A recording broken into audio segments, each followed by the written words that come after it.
I broke my own promise. I promised myself I would never ever buy a brand new car, but here I am. This is my brand new car, and in this video I'm going to share with you why it is really dumb to buy a brand new car. And do you know the old saying, the moment you drive out from a dealership lot, you lose thousands of dollars the moment you actually drive it out the lot? And it is 100% true. Let me explain. So now let's talk about depreciation and how buying a brand new car is really dumb. If you buy a brand new car with cash, in the first year, you will lose money. And I don't like to lose money on cars. Typically, like a brand new car, like they lose maybe $5,000, $10,000, $15,000 in the first couple of years.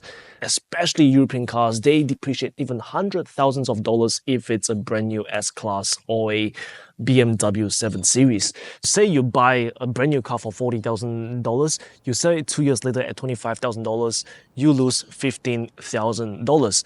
Now, you are getting shafted either way. Now, what's worse is if you buy a car on finance, because if you buy a car on finance, sure, you walk away without paying a cent and you just pay your monthly repayments every month. But here's the thing, there's this thing called interest. And when the car depreciates, it doesn't mean like the amount that you owe on a car actually goes down. In fact, for the life of the loan, you are paying a lot more, plus you have your depreciation and you are getting shafted both ways.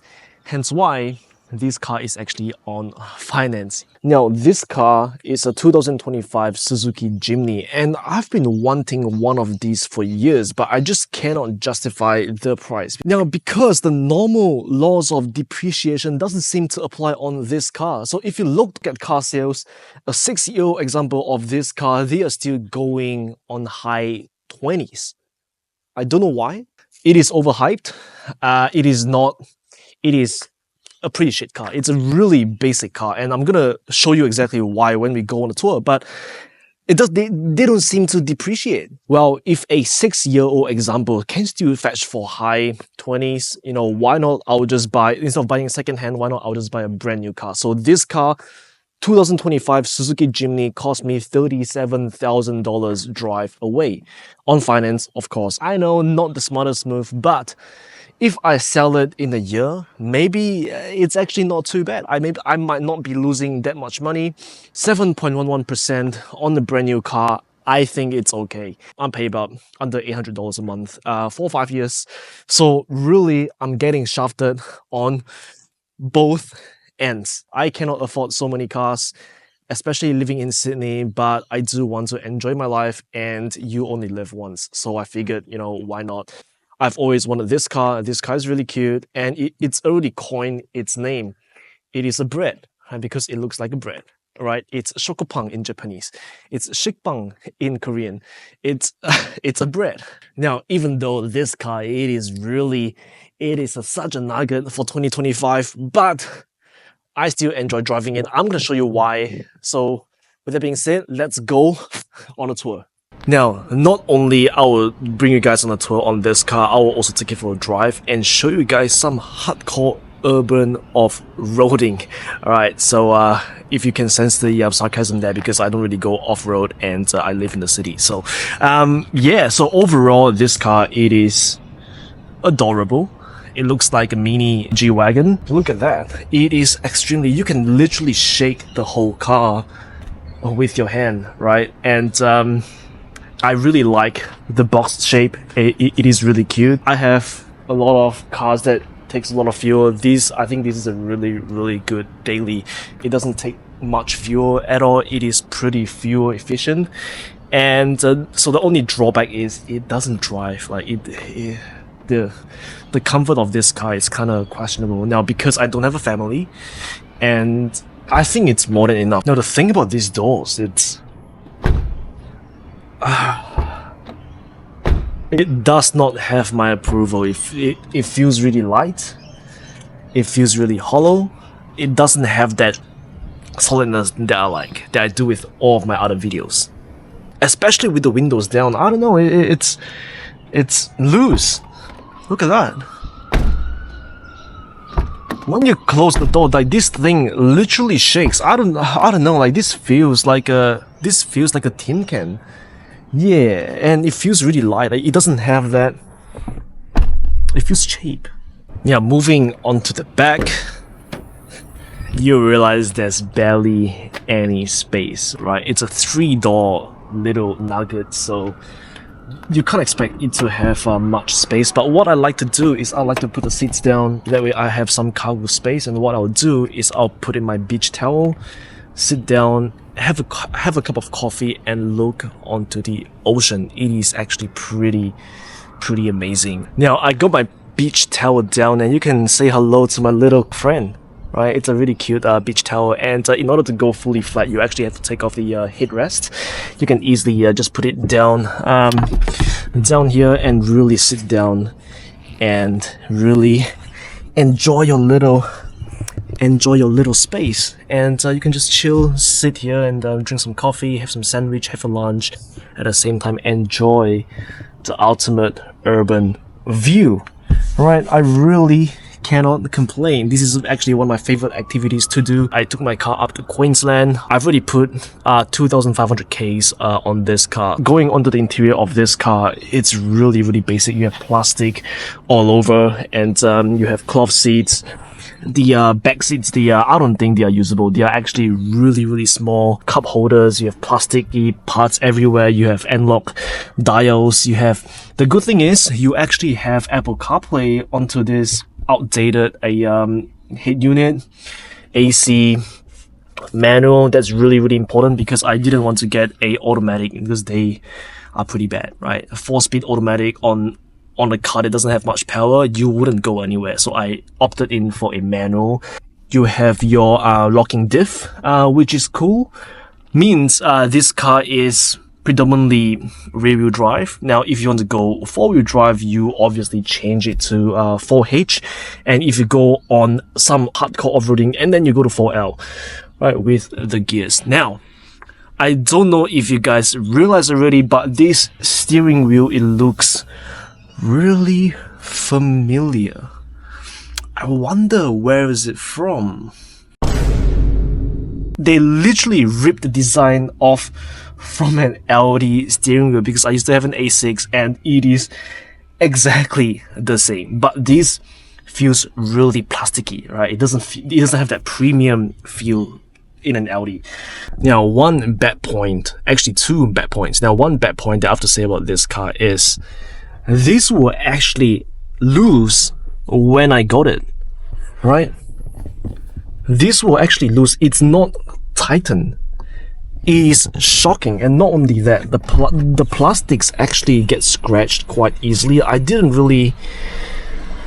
even know like how these scratches like got here, but it seems like it's really cheap. Not to mention, the Jimnys in Japan actually has a push button start. Australian versions doesn't have. So what you can see is like there's a cutout here for the push button start. We don't have it in Australia. We have the good old key, right? So you literally have a physical key to start your car. You have remote control also, which is good. Now, this is 90s technology. 90s cars have this. It's 2025. It doesn't have push button start. It has a key. Not only it has a key, the cover actually came loose. You can actually hear it. It is loose. I don't know why, but like the screws is not tightened. It's really weird. Now, going under the bonnet. Now, I gotta say, one thing about this car is it is not some lame crossover with a front-wheel drive platform with a part-time all-wheel drive. When you push a button, it locks the rear diff. This is actually proper four-wheel drive. Even though it is a small engine, it doesn't push out much power, but it is still a proper platform, right?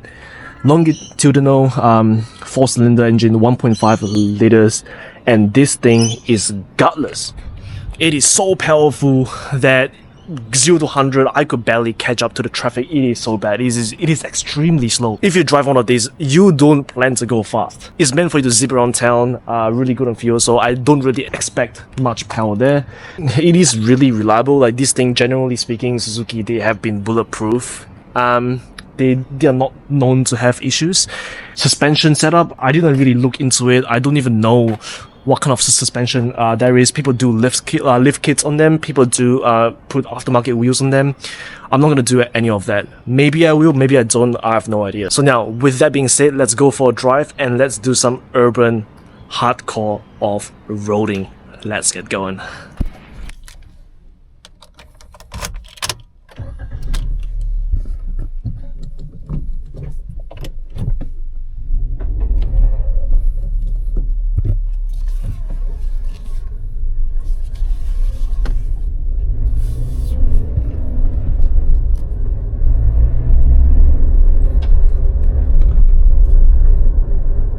It has electronic power steering. It feels really numb and really light. So and the handling is not end to end, going from like one end to another.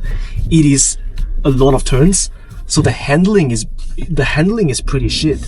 Now for a 2025, the interior is really lacking. It's really basic. Like there's not much to it. And I also have mentioned that it is very slow. It is shockingly slow. So I'm just gonna turn here, and it is really mushy. Like the moment if I do this, the whole car will literally shake like a jelly. Alright, going through here. Well, the cool thing is like it actually has a lot more comfort than I thought it has. Well, a high patrol just drove past. My PTSD just kicked in. Okay, so it has a lane departure warning, it has cruise control, it has collision warning. The basic trim is the Jimny Light, and Jimny Light doesn't actually have. It is very basic. Like it is a base model, but this is like the GLX, which is like the more like premium trim. So you have the xenon headlights, which is kind of nice. You have Apple CarPlay, which is good. You can't live without CarPlay these days. Like in 2025, if a car doesn't come with Apple CarPlay, it is a embarrassment, right? But at least like this car has Apple CarPlay. It has a basic digital climate control. One zone though, like there's no dual zone. You have one zone that controls the whole thing. Well, you have power windows, which is good. What else does it have? I mean, it is so basic. There's literally nothing to talk about. The drive, it drives like a 90s Hilux, right? There's nothing really special to talk about it. It has the standard cruise control. It doesn't have the radar cruise control, so it doesn't slow down. If the car in front slows down, you have to really like manually control it, which is fine, right? Bluetooth, yeah, it's no sunroof, really basic.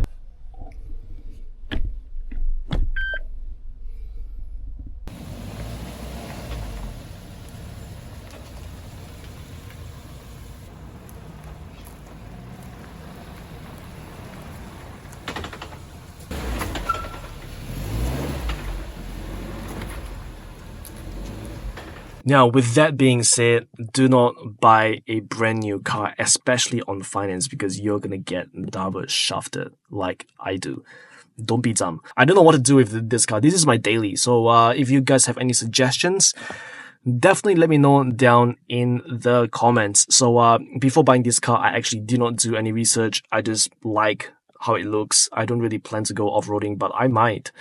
So I just think that this car is a lifestyle kind of car to zip around town. So if you guys have any suggestions, feel free to just leave down in the comments. Let me know what you guys think, or what you want me to do on this car. So be sure to like, subscribe, leave a comment, let me know what you think. With that being said, thank you guys so much for watching, and I will see you guys next time.